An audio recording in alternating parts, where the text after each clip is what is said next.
4. What's stopping you? Align all 8 of the essentials: intent, authenticity, passion, patience, speed, work ethic, ability to track customer attention, and master social platforms and content. And you have the closest thing to a formula for crushing it that I can offer. Yet, I know that even a so-called formula won't be enough to get some of you into do mode.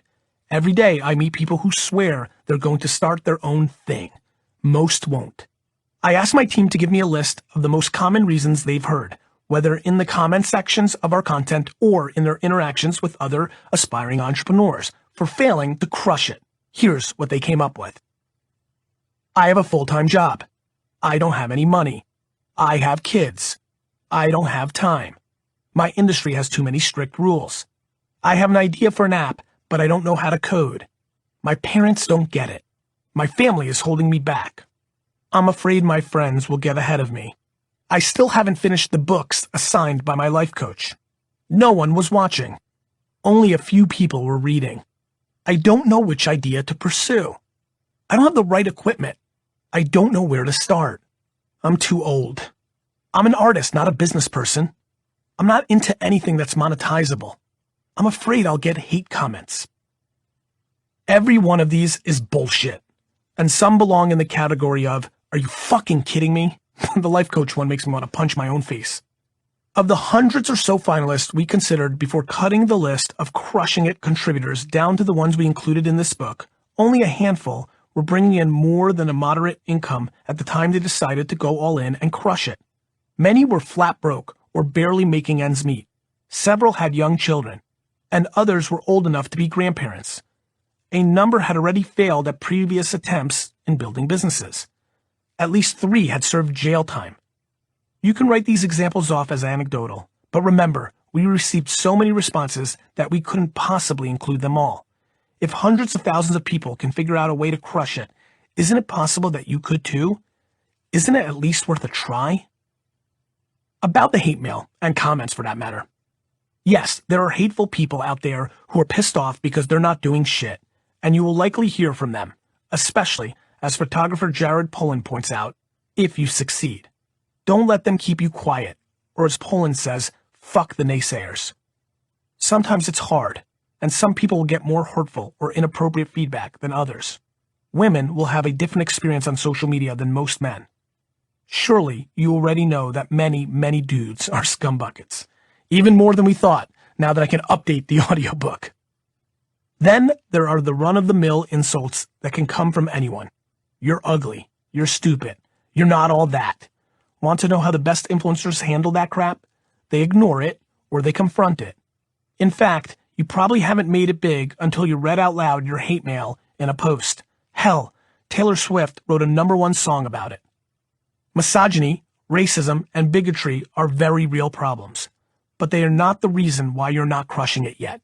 You're the reason that you're not crushing it yet. For real, when the haters come out for you, just shake it the fuck off. You know they're not crushing it because they've got time to waste spewing poison on you. You should pity them. You should really want to show what you're made of and transform their ignorance into phenomenal content for your fans. Social media and technology haven't made the world any worse than it was before. They don't change us, they expose us, and that's not a bad thing. We're always more effective against the demons we know and can identify than the ones that are hiding in the dark. All of the reasons people throw out to justify why they're not doing what they say they want to do are boiled down to 3 kinds of fear. Each of them requires a different response. Fear of failure. Well, that's what people say they're afraid of anyway. I think what they're really afraid of is being judged by people whose opinions mean something to them. I'm not going to minimize this. I know it well. I don't give a crap about what people think, and yet there are days that I'll go into ridiculous lengths to turn around someone's negative opinion about me because I care equally about what everybody thinks about me. Believe me, I get it, especially if you're worried about justifying yourself to your family. I have the most supportive family in the world, and even I occasionally get razzed when one of my investments fails or something doesn't go the way I predicted. So I can totally understand how devastating it could be to learn that you've disappointed your mom, earned the scorn of your siblings, or have been dismissed by your closest friends. but you're just going to have to find a way to get over it. Get a shrink, start practicing yoga, find a hypnotist, do whatever it takes to settle your nerves. Embrace the moment and stop caring what other people think. Commit to ignoring every single voice that threatens to undermine you. If it's your mom, find a respectful way to tell her you want her love, but not her opinion.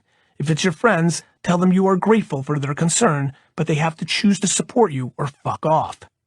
The only person you can't ignore is your spouse, if you have one.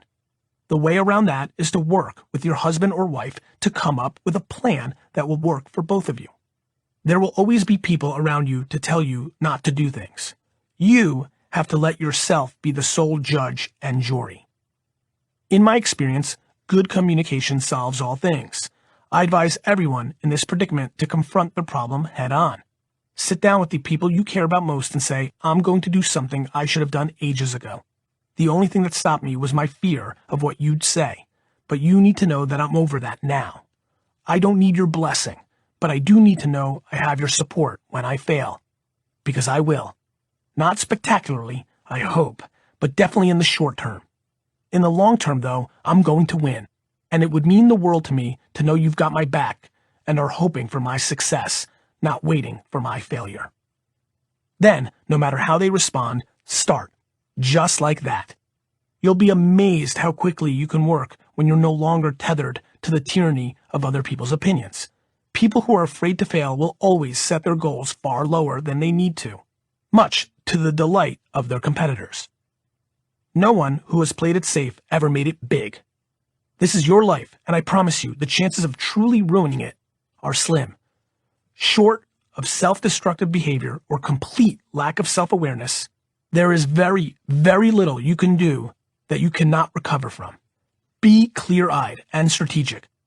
Be willing to work harder and longer than you ever have in your life, and you won't disappoint anyone. In fact, I predict you'll surprise everyone. How I'm Crushing It. Rodrigo Tasca, Tasca Studios. Instagram, @drigo_who. Rodrigo Tasca is not leading the glamorous life. The 31-year-old moved back into his parents' house in Florida to save on rent.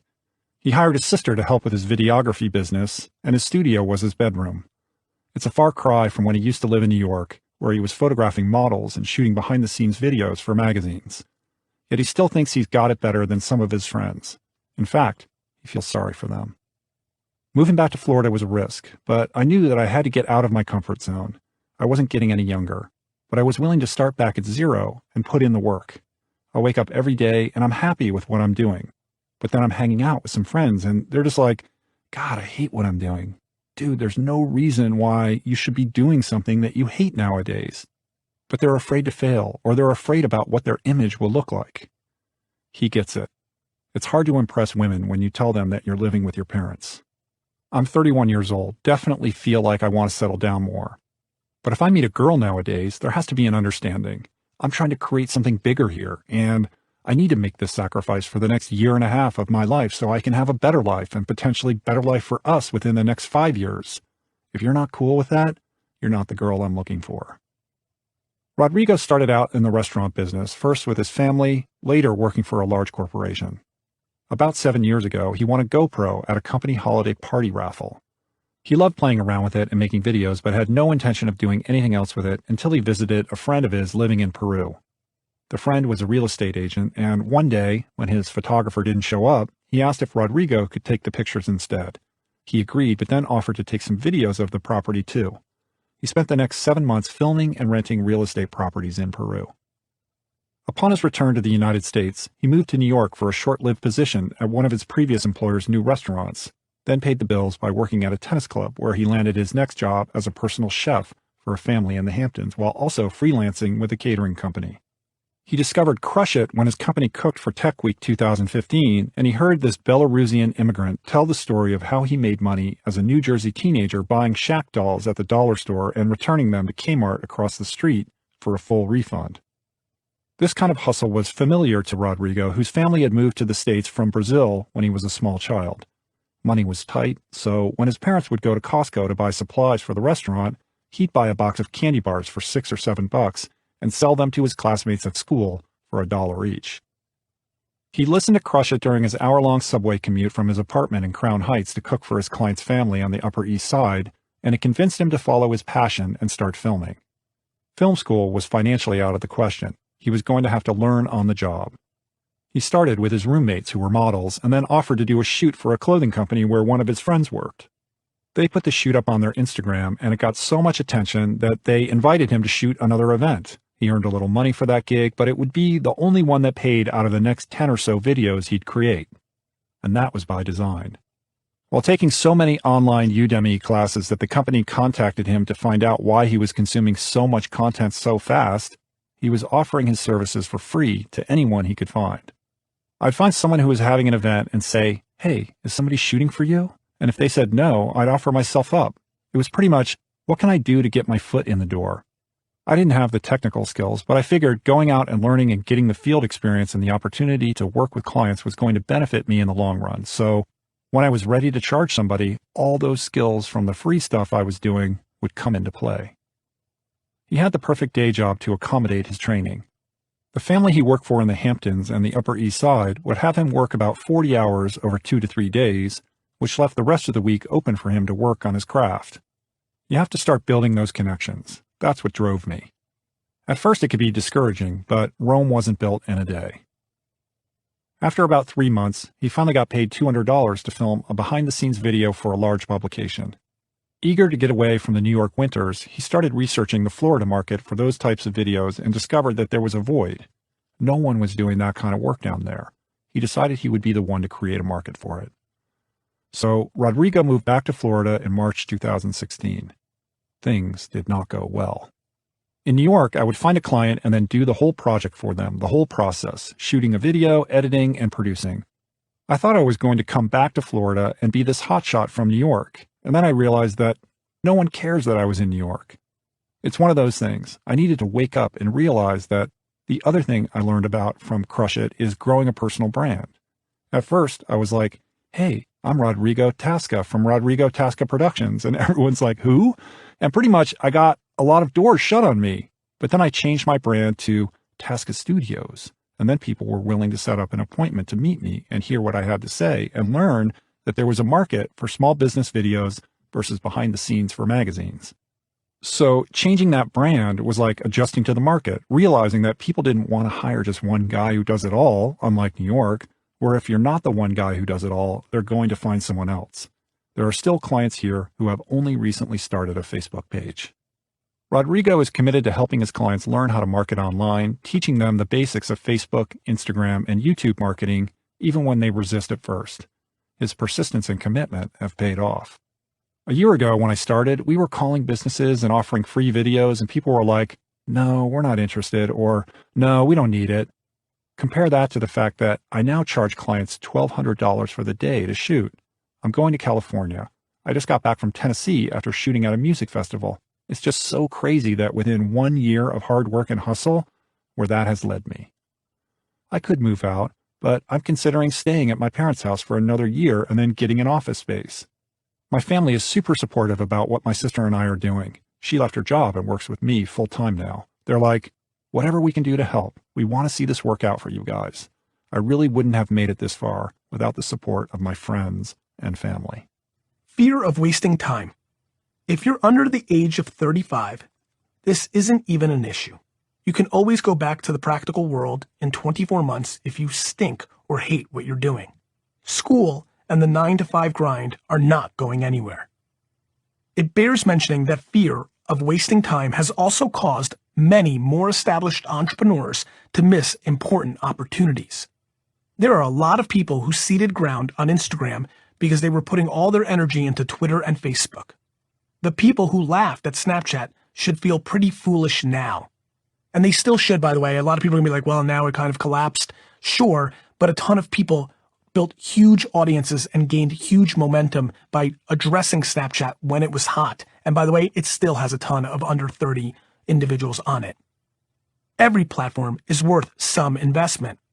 Of course, not everyone will feel like a good fit, and not every platform will pay off, but you can't know until you spend the time in there. For every Snapchat and Insta where I won, there's a social cam where I lost.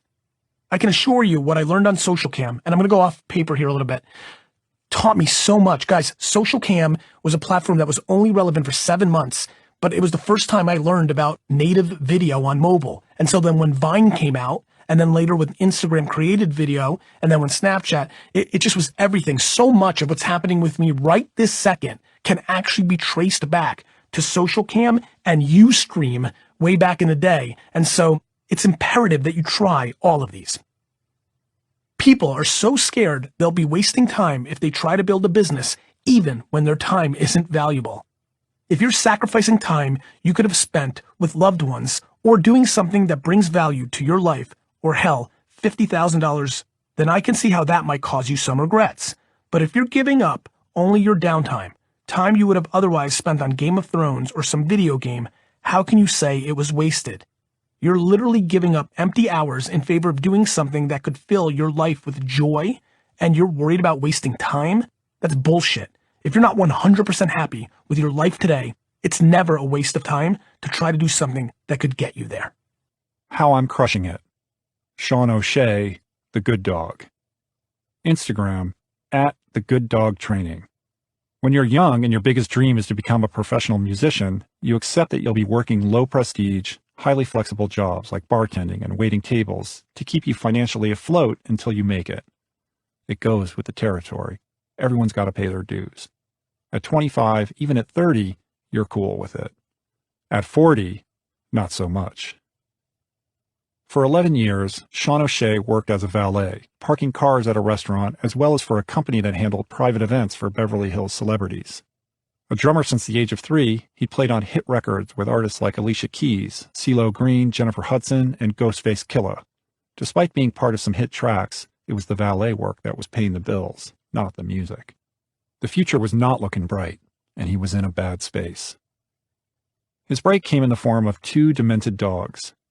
Both pound puppies. At 6 months, the Chow Mix, Jr., and Pit Rhodesian, Oakley, were sweet and cute, and everything you want in a puppy. But like a lot of dog owners, Sean didn't really know what he was getting into. Puppies require a lot of consistent training and discipline, and Sean admits he did everything wrong. At first, the dogs were just obnoxious and ill-mannered, but by the time they turned 2.5, they were dangerously aggressive and reactive toward other dogs. We were a menace to the neighborhood. They were huge, and if we were at the park and the grass was wet and they saw another dog, they would literally take off and pull me on my ass like I was water skiing, except on my rear across the park. I even ended up on Judge Judy because my dog had gone after another person's dog. He didn't blame the dogs. He knew the failure was his, and he knew that if he was going to keep these animals and protect them, he was going to have to figure out a way to turn things around. He started watching Dog Whisperer with Cesar Millan and studying dog training techniques. He also started doing some deep personal development work. To be honest, I was a pretty good mess. I studied my ass off. Not traditional books, but a lot of personal work to change my belief system, change my values, work on my character, work on everything that I had never really received as a kid or as a young adult. It took a few years, but eventually his methods, known as balanced training technique, turned his dogs into models of good behavior, much to the surprise and relief of the neighbors. The transformation was so remarkable that around 2006 he was able to start a neighborhood dog walking business, supplementing his income as a valet and part-time musician. He became the guy who could take a giant pack of 14 dogs out at one time and make it look easy. Naturally, people started asking him if he could train their dogs too. As a valet and musician, he brought in about $20,000. In his first year of training and walking, he brought in $65,000. That figure doubled the second year. Sean started to feel a new dream coalesce, one that didn't include going on tour with a band. Yet while he had discovered a natural ability to communicate with dogs, he was not a natural business person. I didn't know anything about business. Zero. Like the word brand, the word marketing, I didn't know anything about any of that stuff. He read obsessively to educate himself, however, which is how he came upon Crush It. He followed every word. I dove in pretty naively, started creating a ton of videos, started doing a ton of Facebook. I remember simple conversations with myself. If I was the consumer out there, what would cause me to come back to a Facebook page or a YouTube channel over and over again? And the only answer I could come up with was if it helped improve my life, if it had value in that sense. And that was my guiding light. Even though he wasn't comfortable on camera, he started filming videos with a cheap flip cam, do-it-yourself videos, a ton of teaching videos, a ton of before and after videos, a ton of showing what we could do, but also teaching people how they could do their own thing. Other trainers were doing the same, but his intense efforts and the fact that he was early to the platforms served to differentiate him and elevate his profile. A lot of trainers at the time, whether in social media or otherwise, were in a kind of chest-beating space, like, I've come out of the womb and I instantly was gifted with this thing. My journey was more like, I fucked everything up, and I was a wreck, and my dogs were a wreck. Here's my journey of how I got out of there. Let me share that with you guys. I was really transparent and doing my very best to try to share the information, the tools, the approach, the techniques, and my own blueprint for how I got out, including personal development stuff and recommended books. I worked obsessively. I studied, trying to understand how to do this right and how to build this because I was so obsessed with doing something special. I finally felt like I found my break. My biggest goal was to do something that had an impact. It sounds cheesy, but that was really where I was at. I think I struggled for so long not feeling that way that when I found the opportunity, I just went kit and caboodle all the way in. I was determined to find my answer, determined to develop, cultivate the skills so I could move forward. And I knew I had a shit ton of catching up to do. I was so far behind. His following grew quickly. He waited until he was overflowing with clients before quitting the valet gig. I've been there 11 years and everyone was like, where do you think you're going? And I was like, we got plans. Within a few years, he had built an international profile. He called in from Scotland for an interview for this book after speaking in front of the Scottish Parliament about balanced training and his ideas for regulating the industry. In 2012, he opened a second location in New Orleans. He hired a partner, Laura, who had worked with some big names in Hollywood and could provide the administrative and organizational support he needed, and more trainers to handle the increased demand for his services. Now 49, Sean does very little training himself, except when especially dangerous animals come in, which he takes on until they're safe for his team to work with. People fly their dogs in from all over the country, and trainers travel from all over the world to study with Sean and his team, learning not just training techniques, but how to leverage social media for their businesses. He spends about 6 hours a day creating content and responding to his community. He's also written a book and created DVDs, and he runs a Q&A podcast. There are so many people around the world who can't get to us and can't get to other trainers for help with serious stuff. We're trying to empower people. We get great feedback from people in different countries, and they're sending pictures of their dogs off leash, fully trained, just by using our free videos. It's really awesome. One thing he hasn't done is product placements. I don't want to cheapen the blog. Not that I wouldn't do it if something amazing came along, and I don't mean monetarily necessarily. Money would be great, but there are so many cheesy products from people who don't even build relationships. They just send you an email and they're like, hey, would you put this in your blog? No! He has built the entire business through social media and his personal brand. In 2016, he grossed more than $600,000. Not a moment goes by when he's not thinking about the business. I have a little bit of downtime, but with Instagram stories and Instagram and Facebook and YouTube and responding and training and running the business, there's not a whole lot of extra time, but that's cool for right now. It's what's needed in order to get things to the right space. I'm totally down for it. To be honest, being 40 years old when I started, I don't feel I have time to waste. It's not a desperate thing. It's not a freaked out or panicky thing. It's just, you don't have time, buddy. You wasted a lot of time doing a lot of stuff that didn't serve you. Let's go hard and see what you can make happen in the time you've got. Fear of seeming vain. When I wrote Crush It in 2009, I got a good amount of grief from critics who accused me of glorifying narcissism. I don't hear much from them anymore because I've been proven right by the customer, aka the market. Developing a strong personal brand leads to business success. Don't worry about seeming vain, embrace it. Everybody else who is crushing it did. Remember, smart entrepreneurs don't care what other people think. You'll look like an ass for a while if you walk around with a camera constantly pointed at your face, but everyone looks like an ass when trying something new.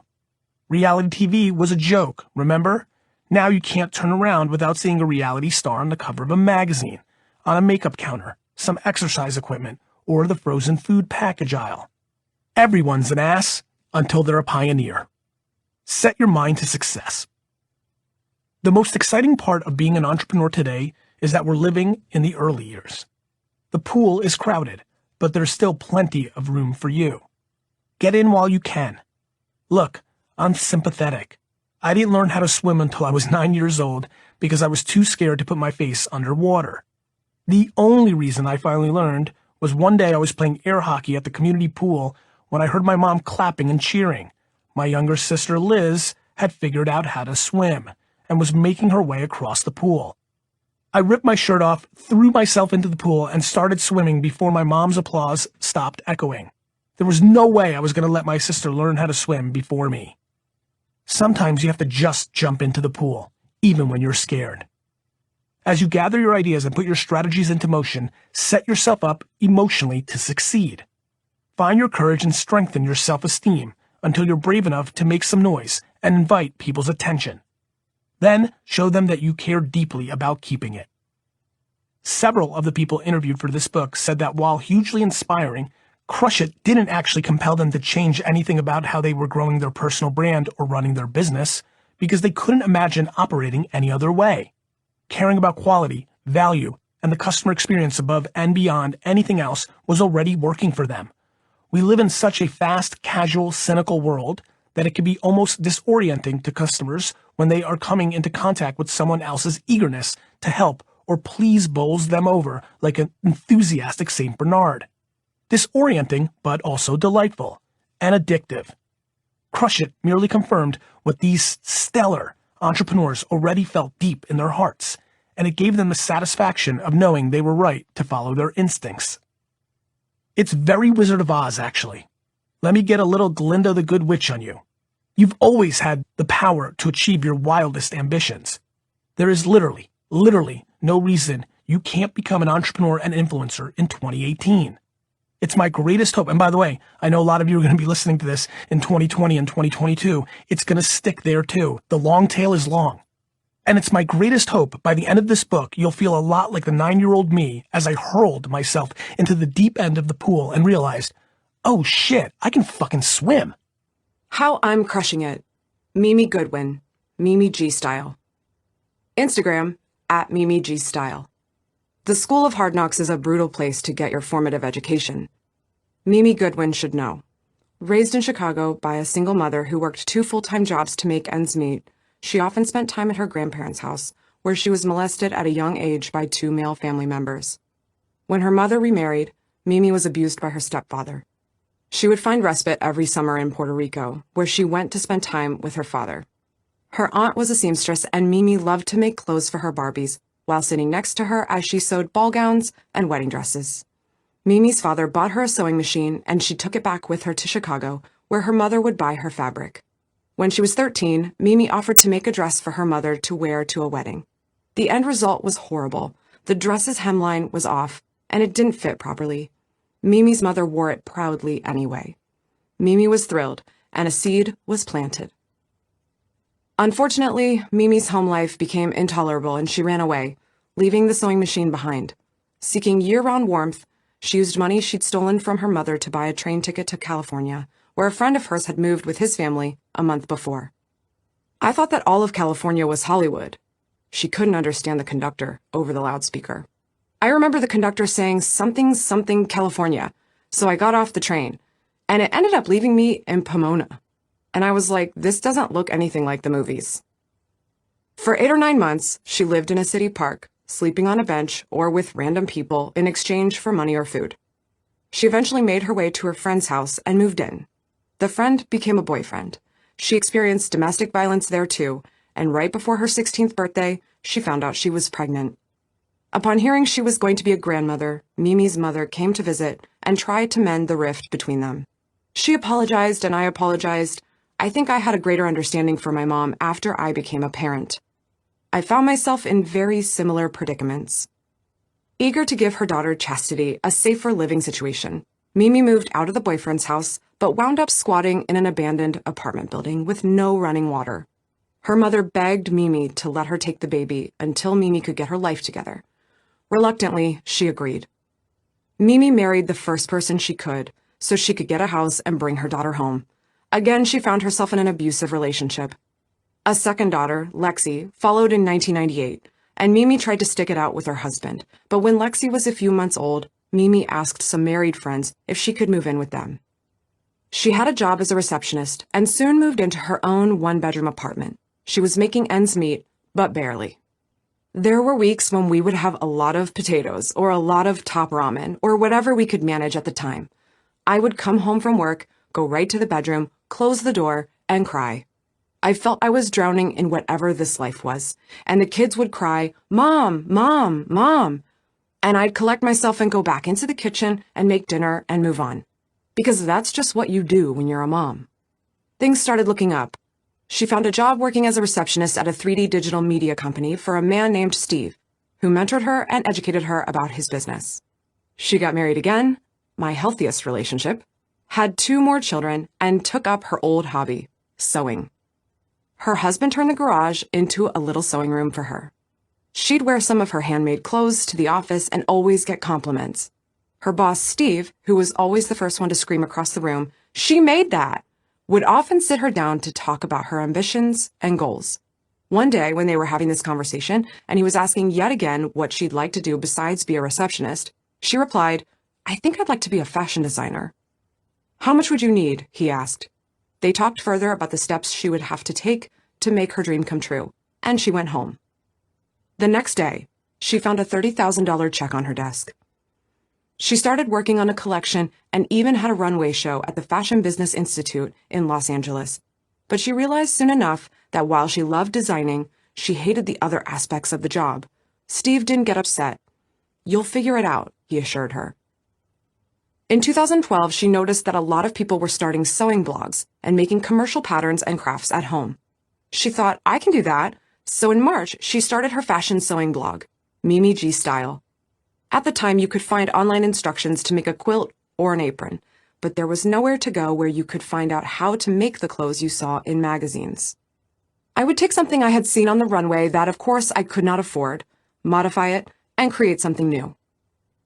One day, she made a skirt inspired by a piece she had seen from Oscar de la Renta. She posted it on the blog, and people went nuts, begging her to make one for them. Mimi wasn't interested in sewing for hire, so she posted instructions on the blog. The requests persisted, however. Finally, around Christmas time, when she was thinking about gifts for her daughters, she thought, what if I just take a couple of orders? So she posted that she would take orders for 24 hours. She priced the skirt high at $198 to keep the number of orders low. And she warned people not to expect to get their skirt for 4 weeks. Then she went to bed. When she woke up the next day, she had thousands of dollars worth of orders. She freaked out, sewed nonstop with her daughters cutting and her husband folding next to her, delivered the skirts, and swore, never again.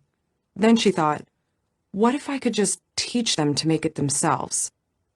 She filmed a series of video lessons showing people step by step how to create a garment from scratch based on their body measurements. She created 1 new video per month, and earnings rose so fast that in 2 years, she was able to quit her job and focus on growing her business. Meanwhile, I was getting all these emails from everywhere in the world, from all these women saying, I came across your blog and you inspired me to start a new hobby. Or, you're inspiring me to dress better. Or, I just lost my job. I'm going through a divorce. I was thinking of committing suicide. Or, I'm in rehab. And then saying things like, somehow your blog has helped me get through. At that moment, I realized that the blog was less about fashion and sewing and really was a vehicle of motivation. A friend who loved business books introduced Mimi to Crush It in 2015. By then, her blog was trucking along, she was developing her own products, and she had started her own line of commercial patterns. She was already using and loving social media, but reading the book showed her that there was still more she could do. Okay, you turned your hobby into a career. It's your passion, you're working hard, but now you need to do more. Now you need to engage more. Now you need to crank up your customer service. Now you need to spend time asking all these questions and making sure that those followers and those fans really engage and become loyal to you. You need to keep building that community. For example, one day Mimi posted that she was going fabric shopping, and someone wrote that she would be willing to fly all the way from Tampa to go fabric shopping with her. I thought that was insane, but I moved the date by 30 days, and people came. And at the end of the day, they asked, what are we doing next year? Next year? The next year, she booked a hotel, set up some classes, and about 80 people showed up. In 2017, the Mimi G Style Fashion Sewing and Style Conference celebrated its 6th anniversary. It's followed by thousands of people on Facebook, Instagram, and Mimi's blog. Mimi has worked with about 300 different brands by now, but she says the day she got the call from Project Runway was her greatest moment. They were working on Project Runway Junior, and the kids were going to be using vintage patterns and turning them into a more modern look.